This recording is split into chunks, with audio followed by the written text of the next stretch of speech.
siiw du jàmmi boom maa ci xam dara lépp lu yëngu yow la ñoo. nekkuñu si dimension bu ñu mën a toog di xalaat di réfléchir ndax mën nañu lii wala mënuñu nous n'avons pas le choix c'est ça la vérité ni à Thiès ni à Dakar ni à Kaolack ni à Diourbel ni feneen nous n'avons pas le choix. kon nangu nga ne bu ngeen fa demee yéen kese dañ leen di dóor. non c'est pouvoir bu demee moom kese ñu dóor ko. c'est pas le problème pouvoir bi tey bu ñu tasee à Dakar ñu gagné leen c'est pas le problème bi mooy force yi nu ñu bindoo tey Sénégal ay coalition yu génn yeneen parti ñëw nekk si ñeneen ñaar ñi nekk si ko ku si diviser ñu gagné la soo casser say voix à deux regardez élection yi fi tegale yëpp résultats yi si yenn villes yi naka la ñu toppante on sait que effectivement ku diviser tey ñu gagné la donc du choix du ndax am naa sañ-sañu def ku nekk am na sañ-sañu ne candidat là c'est vrai mais il faut être candidat dans le cadre de coalition yu nekk il faut aussi que ñu entendre sur suñu coalition yi pour présenter un seul et unique candidat maintenant je le dis encore je le répète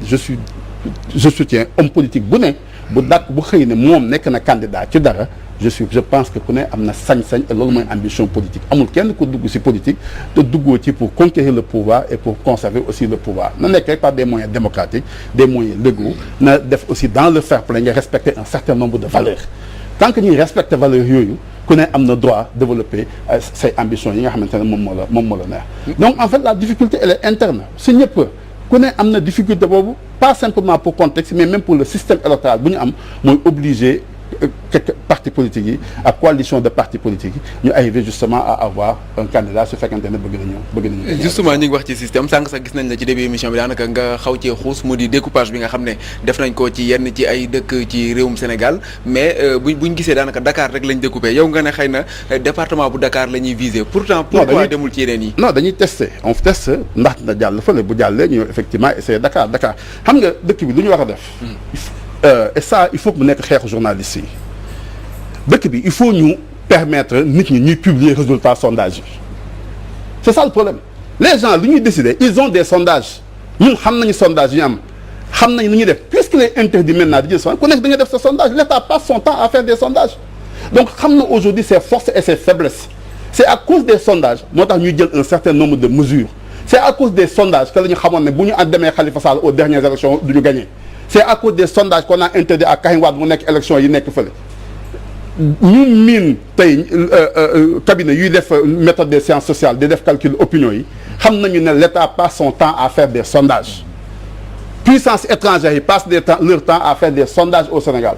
ku ne xam nañu li ngay peser ku ne xam nañu li ngay def c'est en fonction de ça lañ ko def pourquoi dañu permettre Walfadjri mu def ko pourquoi dans d'autres pays on permet que nit ñi def ay sondages di ko publier c'est une information pourquoi ñu koy def pourquoi état bi rek di am information ba pare di denc ko di def sa stratégie politique en fonction de sondage yi def c'est ça le problème donc li muy def nii ay sondage moo leen jox ay réalités de terrain xam nañu exactement ce qu'il y a xam nañu exactement le nombre de voix ku nekk di am d'autres aussi le savent parce que d'autres aussi ñu commandé ay sondage xam nañu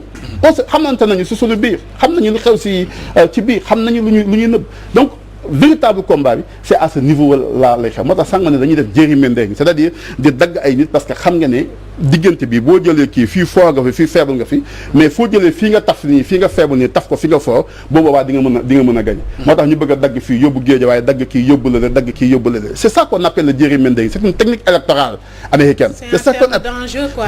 danger en fonction de li ngay am tu fais la cartographie de l'électorat nga xam ne faible naa benn tali mais fort naa ñaari tali nga jël benn tali taf ko si ñaari tali parce que ñaari tali dina fàttali trou bi ngay am fii loolu la ñuy def c'est ça qu'ils sont en train de faire